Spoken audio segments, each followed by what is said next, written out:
বা সভাপতি সেক্রেটারি নির্বাচিত হয়েছেন বলতেছেন।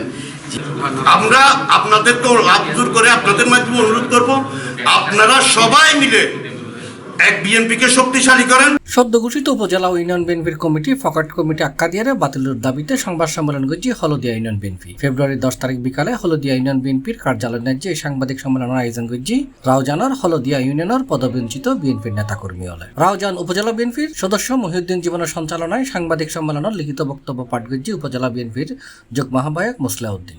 ইউনিয়ন বিএনপির বিগত ফেসিবাদ সরকারের অবৈধ এমপি ফজলে করিম জুনু, অবৈধ উপজেলা চেয়ারম্যান গিবাবুল এবং অবৈধ চেয়ারম্যান শফি নির্যাতনে হলদিয়া ইউনিয়নের শত শত নেতাকর্মী বাড়িঘর ছেড়ে শহর এবং দেশ বিদেশে চলে যেতে বাধ্য হয়েছে।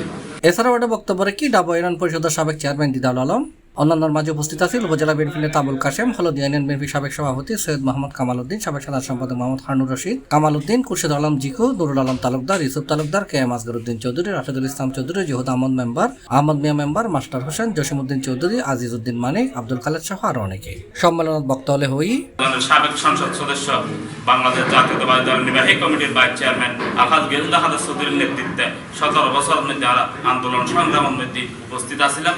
এই ত্যাগের মামলা শিকার আমরা হলদিয়ার অনেক বিএনপি পরিবার হয়েছে, অনেক বিএনপি পরিবারের বাড়িঘর ভাঙচুর হয়েছে। 3টা গ্রুপ করে সৃষ্টি করে রাখছে, উনি একটা গ্রুপের নেতৃত্ব দিচ্ছে।